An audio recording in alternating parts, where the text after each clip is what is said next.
اعوذ باللہ من الشیطان الرجیم بسم اللہ الرحمن الرحیم ان اللہ و ملائکتہ یصلون علی النبی یا ایہا الذین آمنوا صلوا علیہ وسلموا تسلیما اللہم صلی علی محمد وعلی آل محمد کما صلیت علی ابراہیم وعلی آل ابراہیم انک حمید مجید اللہم بارک علی محمد وعلی آل محمد کما بارکت علی ابراہیم وعلی آل ابراہیم انک حمید مجید اللہم صلی علی سیدنا محمد وعلی آل محمد بعدد کل ذرۃ مئۃ الف الف مرہ الصلاۃ والسلام علیک یا سیدی یا رسول اللہ وعلی آلک یا سیدی یا حبیب اللہ الصلاۃ والسلام علیک یا سیدی یا رحمۃ للعالمین وعلی آلک یا سیدی یا شفیع المذنبین الصلاۃ والسلام علیک یا سیدی یا شمس العارفین وعلی آلک یا سیدی یا انیس الغریبین الصلاۃ والسلام علیک یا سیدی یا خاتم النبیین وعلی آلک یا سیدی یا ختم المرسلین الصلاۃ والسلام علیک یا سیدی یا وسیلتنا فی الدارین وعلی آلک یا سیدی یا صاحب قاب قوسین الصلاۃ والسلام علیک یا سیدی یا محبوب رب المشرقین و رب المغربین وعلی آلک یا سیدی یا جد الحسن والحسین الصلاۃ والسلام علیک وعلی آلک و صحابک یا سید الانبیاء والمرسلین نگاہ عشق و مستی میں وہی اول وہی آخر، وہی قرآن وہی فرقان وہی یاسین وہی طٰہٰ، لوح بھی تو قلم بھی تو تیرا وجود الکتاب، گنبد آبگینہ رنگ تیرے محیط میں حباب، شوق تیرا اگر نہ ہو میری نماز کا امام، میرا قیام بھی حجاب میرا سجود بھی حجاب، کروں تیرے نام پہ جاں فدا، نہ بس ایک جاں دو جہاں فدا، دو جہاں سے بھی نہیں جی بھرا، کروں کیا کروڑوں جہاں نہیں، ملک العلا بکمالہ کشف الدجیٰ بجمالہ حسنت جمیع خصالہ صلو علیہ وآلہ۔ السلام علیکم ورحمۃ اللہ وبرکاتہ۔ امید ہے کہ اللہ اور اس کے رسول کے فضل و کرم سے آپ سب ٹھیک ہوں گے۔ آج آپ انشاءاللہ درس قرآن کے سلسلہ میں سورہ البقرہ کے 34ویں رکوع کی تلاوت و ترجمہ دیکھیں گے، تشریح و مفہوم کو سمجھنے کی کوشش کریں گے۔ اس رکوع میں کل 4 آیات مبارکہ ہیں، آیت نمبر 254 تا 257۔ اس میں اللہ تبارک و تعالیٰ نے خرچ کرنے سے متعلق حکم دیا کہ اس دنیا میں خرچ کر لیں، قیامت سے پہلے پہلے، یعنی کہ موت سے پہلے پہلے جو بندہ خرچ کر لیتا ہے۔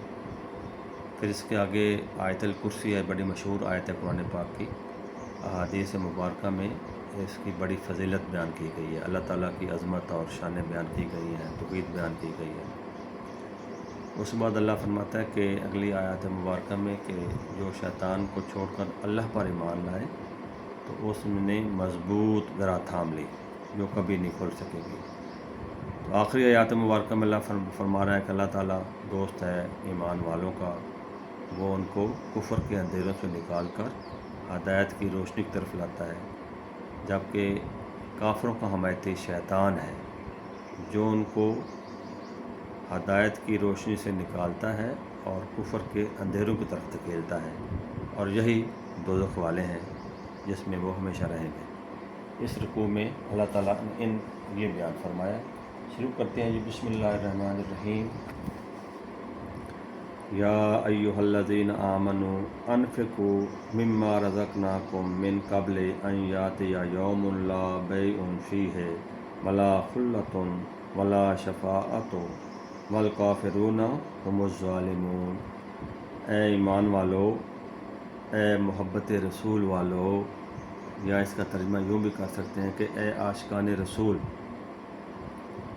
کیونکہ ایمان نام ہے محبت رسول کا صلی اللہ علیہ وسلم۔ اے ایمان والو، اللہ کی راہ میں ہمارے دیے ہوئے میں سے خرچ کرو، وہ دن آنے سے پہلے جس میں نہ خرید و فروخت ہے، نہ کافروں کے لیے دوستی اور نہ شفاعت، اور کافر خود ہی ظالم ہے۔ یعنی کہ اللہ تعالیٰ فرما رہا ہے کہ اس دن سے آنے سے پہلے خرچ کر لو جس دن میں نہ کافروں کا کوئی دوست ہوگا، نہ ان کا کوئی حمایتی ہوگا، اور نہ ہی ان کی شفاعت ہوگی، کافروں کی شفاعت نہیں ہوگی۔ اس کا مطلب ہے کہ کوئی گروہ، کوئی جماعت ہے جس کی شفاعت ہوگی، اور وہ کون ہے؟ وہ لوگ ہیں جن کے ایمان ٹھیک ہوں گے، جن کا عقیدہ ٹھیک ہوگا، لیکن بتقاضۂ بشریت دنیا میں ان سے گناہ زیادہ سرزد ہوئے، تو ان کی شفاعت ہوگی۔ انبیاء شفاعت کریں گے، اولیاء اللہ شفاعت کریں گے، مومنین ایک دوسرے کی شفاعت کریں گے۔ چھوٹا بچہ جو ہے، معصوم بچے جو دنیا سے چلے جاتے ہیں، وہ اپنے والدین کی شفاعت کریں گے۔ کن کی شفاعت ہوگی؟ ایمان والوں کی۔ ایمان ہونا شرط ہے۔ کافروں کے لیے کوئی شفاعت نہیں، نہ ان کی کوئی دوستی، نہ کوئی حمایت۔ وہ خود ظالم ہیں، انہوں نے خود اپنی جانوں پہ ظلم کیا دنیا میں اپنی سرکشی کی وجہ سے۔ اللہ لا الہ الا هو الحی القیوم لا تأخذہ سنۃ ولا نوم لہ ما فی السماوات وما فی الارض من ذا الذی یشفع عندہ الا بإذنہ یعلم ما بین ایدیہم وما خلفہم ولا یحیطون بشیء من علمہ الا بما شاء وسع کرسیہ السماوات والارض ولا یؤودہ حفظہما وہو العلی العظیم۔ اللہ ہے جس کے سوا کوئی معبود نہیں، اللہ کے سوا کوئی عبادت کے لائق نہیں۔ یہ ہے توحید۔ اس کی وائلیشن جو ہے وہ شرک ہے۔ الحی القیوم، وہ آپ زندہ ہے، ولا تأخذہ سنۃ ولا نوم، وہ آپ زندہ ہے اور اوروں کا قائم رکھنے والا ہے، اسے نہ اونگ آئے نہ نیند۔ اسی کا ہے جو کچھ آسمانوں اور زمین میں ہے۔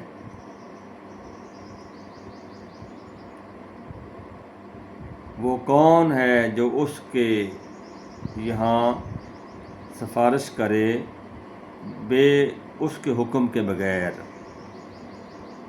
یعنی کہ کل قیامت کے دن کسی کی مجال نہ ہوگی جو کہ اس کے حکم کے بغیر کسی کی سفارش کرے گا۔ ہاں، اللہ تعالیٰ کے حکم سے شفاعت کرنے والے، سفارش کرنے والے موجود ہوں گے۔ وہ انبیاء کرام ہیں، اولیاء کرام ہیں، مومنین ہیں۔ یعلم ما بین ایدیہم وما خلفہم ولا یحیطون بشیء من علمہ الا بما شاء وسع کرسیہ السماوات والارض ولا یؤودہ حفظہما وہو العلی العظیم۔ سبحان اللہ، دل کرتا ہے بار بار پڑھتے جائیں اس کو۔ جانتا ہے جو کچھ ان کے آگے ہے اور جو کچھ ان کے پیچھے، اور وہ نہیں پاتے اس کے علم میں سے مگر جتنا وہ چاہے۔ اللہ تعالیٰ جسے چاہے جتنا علم عطا فرما دے، اور جو کچھ ان کے پیچھے، اور وہ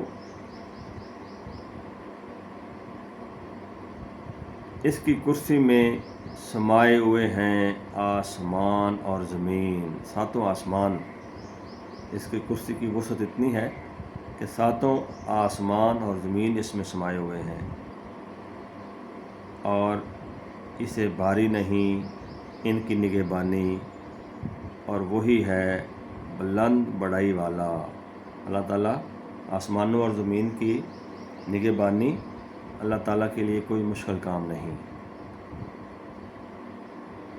آیت الکرسی کی فضیلت احادیث مبارکہ میں بہت زیادہ بیان کی گئی ہے، ایک تو یہ ہے کہ حضور نبی محترم صلی اللہ علیہ وآلہ وسلم کا ارشاد گرامی ہے کہ جو بندہ ہر فرض نماز کے بعد دعا مانگنے سے پہلے آیت الکرسی پڑھ لیتا ہے، اس کے اور جنت کے درمیان رکاوٹ صرف اور صرف موت ہے۔ آئی ریپیٹ اگین کہ جو بندہ، میں مفہوم بیان کر رہا ہوں، آپ صلی اللہ علیہ وآلہ وسلم کے الفاظ تو جیسے ہیں ویسے ہی ہیں، مفہوم بتانے کی کوشش کر رہا ہوں کہ جو بندہ ہر فرض نماز کے بعد دعا مانگنے سے پہلے آیت الکرسی پڑھ لیتا ہے، اس کے اور جنت کے درمیان جو رکاوٹ ہے وہ صرف اور صرف موت ہے۔ یعنی کہ جو ہی بندہ وہ فوت ہوتا ہے وہ سیدھا جنت میں چلا جاتا ہے، بغیر حساب کتاب کے جنت میں چلا جاتا ہے۔ اس کا یہ مطلب۔ پھر ایک اور واقعہ بھی ہے کہ حضرت سیدنا ابو ہریرہ رضی اللہ تعالیٰ عنہ مالک نعمت کی آپ رکھوالی فرما رہے تھے، رات کو پہرا دے رہے تھے، تو ان کو اونگ آ گئی اور ایک آدمی آیا، اس نے اپنی چادر جو ہے وہ کھلاری اور اس میں مالک نعمت ڈالنا شروع کر دیا۔ تو جب آپ کی آنکھ کھلی تو آپ نے اس کو پکڑ لیا، تو کان پکڑوا دیے اور کہا کہ میں صبح آپ کو حضور نبی اکرم صلی اللہ علیہ وسلم کے سامنے پیش کروں گا، آپ کے ہاتھ کٹواؤں گا، آپ چوری کر رہے تھے۔ تو وہ منتیں کرنے لگا، ترلے کرنے لگا کہ میرے چھوٹے چھوٹے بچے ہیں جی، مجھے معاف کر دیں، آئندہ میں نہیں آؤں گا۔ تو آپ کو رحم آیا، ترس آیا، تو انہوں نے چھوڑ دیا۔